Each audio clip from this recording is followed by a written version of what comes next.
Welcome to the channel, everyone. I'm Skratch. This is a Starborne Frontiers video.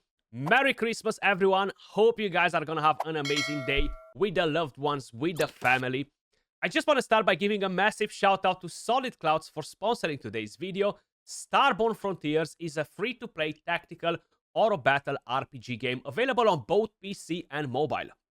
You can actually download the game directly from Steam and play it within the comfort of your home or on the go. Starborne Frontiers is a hero collector game set in the distant future where our planet got destroyed and the humanity is trying to conquer the stars. You can collect over 100 different battleships from 10 different factions. You can customize them with different equipment and implants to create the ultimate battle fleet. If you guys like what you see on the screen and want to get involved and you want to help and support the channel, you can download the game by using the link in the description down below. Now, I've already released a different video on the game, guys. Kind of like a first impression beginner guide around a couple of months ago or so.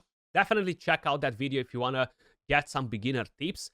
And make sure you guys subscribe to the channel for more Starborne Frontiers videos, guides, because I will be dropping some more videos in the near future, guys. Now, in today's video, I want to focus on the new expansion, Imperium, basically introducing new features, new game modes, and of course, a new limited time event boss, Stan the Slayer. And I'm gonna show you what team I'm running in there, what rewards we're getting.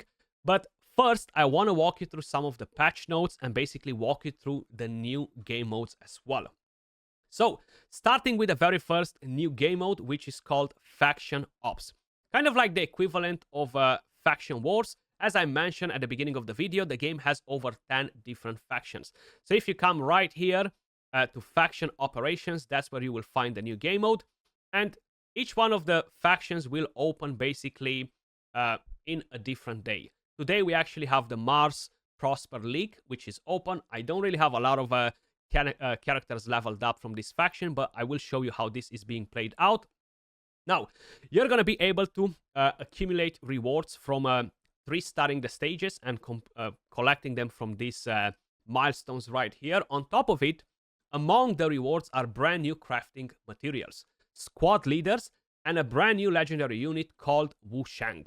So we're gonna have some pretty awesome rewards. Now, the faction leaders are basically the new units that will give you additional stats, and you can use them as an additional unit in your squad, or squad leader rather than faction leaders, guys. So this is basically how the game mode looks. You have tons of different stages that you gotta 3-star all the way up to stage 12, from where you're collecting the faction, the squad leaders, not the faction leaders. You have legendaries, you have epics, and you have rares. I'm definitely gonna try to get a rare one because that will be actually really helpful.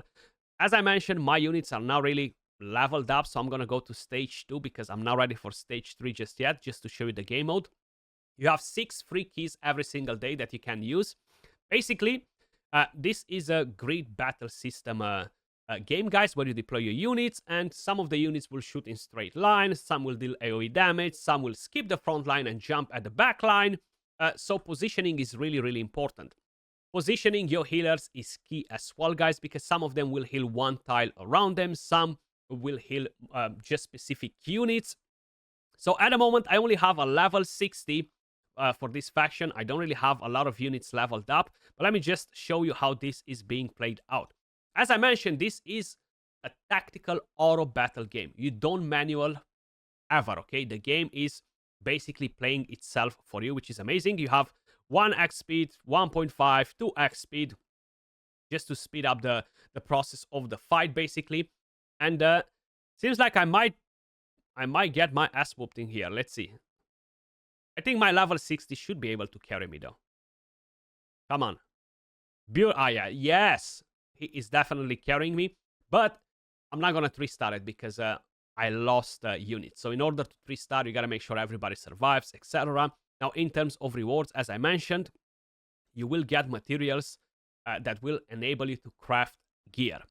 Now, we do have another game mode that is new on top of the faction operations, guys. And that is basically the dispatch. Now, at dispatch, you have a couple of different game modes as well. two of them are still locked for me. You have the assault, the special ops, but we have the patrols available. So you have 3 different tiers. You can complete multiple ones daily. Basically, you just send in one of your units or a few units. Each one of them, of course, will have higher chance to complete a patrol. Free to send them, and they're bringing you back rewards. Materials for the forge again, and some additional goodies as well. So let's dispatch that in. Yes, it will take 1 hour. That's fine. We've completed one of them, so let's claim the rewards from this one. This was the easier one. You see materials for the forge to craft. So this is another game mode that was recently added. On top of it, guys, as I mentioned, they introduced the new squad leaders, which come in 3 different rarities. As you guys probably noticed in the faction ops, you have rares, epic, and legendaries, and basically they will increase the capabilities of your units matching the leader's faction in the encounter where you choose them as the leader. So not only in the faction ops, you can actually use them in different areas. I'm not 100% sure if I actually unlocked the crafting just yet. Equipment crafting, not just yet. I gotta reach level 25, okay. The game mode has tons of amazing QOL features as well, like the quick rank up, which saves you tons of time when you're doing chickens to advance your characters to higher stars. Now, I want to basically show you the new Christmas event boss, guys. This will be on for 14 more days at the time when I'm recording the video. And it gives you some pretty juicy rewards. You gotta come over to bounties, which are kind of like the equivalent of dungeons. You're gonna have the regular bounties, which will drop different gear sets. And then you have Bounty Stand the Slayer, which of course will come with his nice list, naughty list, and some amazing rewards. I will kind of like show you my squad quickly, guys, what I'm using, and I will give you guys a couple of tips on what you should use versus this boss. I really like the idea of having the nice list, naughty list, and oh dear. So basically the nice list. The one time you may not want to be on the nice list, congrats, you're basically the galaxy's designated charity case. The more you farm, the higher you are on the list right here. Then you have the naughty list. Here, guys, is basically for the smug space scoundrels who keep landing the best loot. You're a bad person for being lucky, and you should feel bad. So when you're getting amazing loot, you will be ranked on the naughty list because you should feel bad about it. And oh dear, Hunt stands dear, be the one who ruins Christmas the most, because the boss will spawn basically mobs, which will be Rudolph as the deer. The rewards, guys. So it's going to drop a chest every time you are farming a stage. Now, these rewards will drop XP, will drop credits, etc. And they can drop gear and other valuable resources as well. We don't really have a list to kind of like walk you through it. You're going to gain 3 keys every single day. So stand boss keys. They will regenerate over time daily. But you can purchase 3 additional ones every single day. I will walk you through it in just a second. Now, if you have a pretty solid roster, you can click on top units, and right here you're gonna see what most of the people are using as troops, basically. So we have one right here, which is a pretty strong one, 0.75%. You have the second one. He's a very good damage dealer. She's an amazing healer. I will give you guys a couple of tips on what you should use in there as well. You can check the units that are being used the most as well. So we have Yazid, the tank. We have Butcher, the damage dealer. We have Salvation as the supporter. Amazing healer. That's what I'm running as well. And I'm running Yazid as well. I'm not running Butcher just yet because he's not fully leveled up. Basically, guys, just to kind of like quickly summarize it. Let me see if I'm on stage 2 or 3. I'm not ready for this stage just yet. I need to get slightly better gear and maybe get another unit to level 60. As I was mentioning, basically the boss will have a couple of different minions, which is Rudolph right here. Now Rudolph will land a debuff on your units, and then Rudolph will deal additional damage when you have that debuff on, right? And the debuff is called basically Freezing Bind.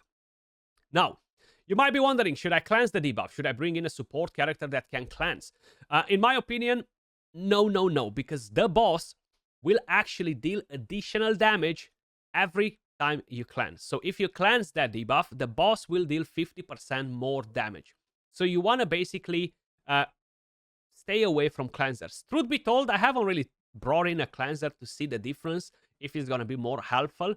But to be honest, the boss will deal way more damage than the actual side minions, right? Than Rudolph. So I wouldn't worry so much about it. Now, what you want to bring in terms of units? You want to have a tank, right? Tanks will be really, really important.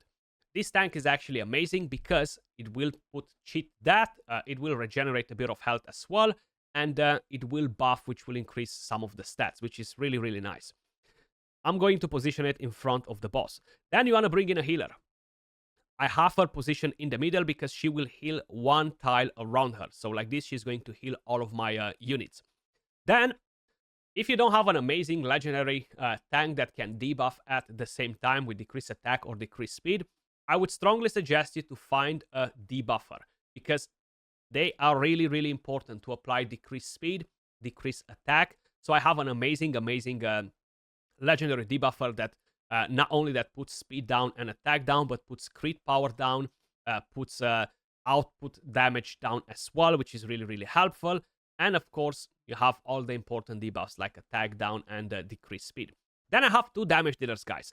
You can play around with 1 damage dealer. If you need to bring in another support, you can do so. So I have Obsidian right here. He's my only unit at level 60. So he's just basically going to deal a lot of damage. Now, in terms of equipment, I farmed a lot of equipment, but I still gotta farm tons and tons of equipment to get better pieces. It's pretty standard, like in Raid, for example, where you have the bottom pieces that can be flat. They can be percentage, so you want to look for percentage stats as mains that if they're damage dealers, you guys know the drill, crit rate, crit damage, attack, speed, just to make sure they have the right stats, right? And these are the total stats. As you guys may notice, I'm getting 57 extra crit rate, 56 extra crit damage, 3.6 extra attack. So basically, you know how to build a damage dealer. And I have one of my most favorite new damage dealers, which is actually Mei Ying, and she's a guaranteed legendary. You summon 100, you do 100 summons, and you're gonna get her as guaranteed. Absolutely amazing unit as well. Very, very good damage. Plus, it affects stasis as well for 1 turn. It applies stasis. But that being said, let's crack on it. I have one more key right here. Then I'm going to show you from where you can purchase some of the keys. And we want to make sure we are smacking the reindeers. Now, the boss will revive the reindeers, guys, as well. And it will place them in front. It can spawn additional ones as well. So you got to keep them under control as well. But I feel like the big damage should be going straight to the boss. And I'm applying my crowd control unit right here to debuff the boss rather than the Rudolph units, right? So we have Stand the Slayer right here. Let's put it on a 1x speed so we can see everything better, you see. This is level 40. So at the moment, I'm overpowering this level because I'm higher level. I have pretty decent-ish gear. But on the next stage, because there are only 5 stages in total, if I'm not mistaken, I'm already moving into level 70, and I'm just not ready for it. I'm pretty close, though. I got the boss down to almost like 25-30% HP. So once I'm going to get another unit to level 60, change a couple of builds because I still have some pretty bad gear on a couple of them, I should be able to get that done. You see how the healer heals the entire team, buffs. Then we had the debuffs on our units. The boss just revived, spawned 2 more Rudolphs in front right there. And we are taking the boss down slowly. There we go. Throw in those Christmas presents. Give me those heals and buffs. And let's take that boss down. Once and for all. Because we'll be coming back. I'm actually going to purchase the keys every single day. The candy canes. Because the boss gives pretty good loot. And unique loot as well. Now they do tend to have events like this pretty often in game. So there we go. We got some XP. And right here we got a minor implant, which gives me HP percentage. So you can put implants on your units as well, guys, which either they will add additional effects, either they will just give you additional stats to basically make them more powerful. And I have a few implants that I need to basically put on my characters. Then I should be able to take on a level 3 without a problem. So we are out of candy canes. What can we do to gain more candy canes? Let me just quickly show you. So if you head over to the shop right here and scroll all the way to the market, you have a few different shops in here, like the arena market, the implant market, the credit market. But at the platinum credit market, you're going to be able to purchase 3 candy canes every single day, guys. I am actually going to get them all 3 daily, at least for the moment. Once I'm going to run low on platinum credits, I'll see, but the rewards are actually worth it. So once you get on higher stages, is actually even better. That was all for the video, guys. I just wanted to basically showcase the new Imperium expansion. I wanted to kind of like showcase the new Christmas boss, the limited time event. And stay tuned for more content on a Starborne Frontiers, guys.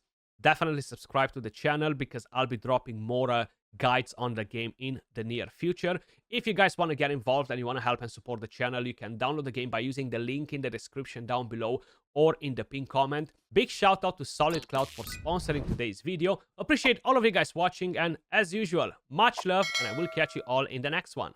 Peace.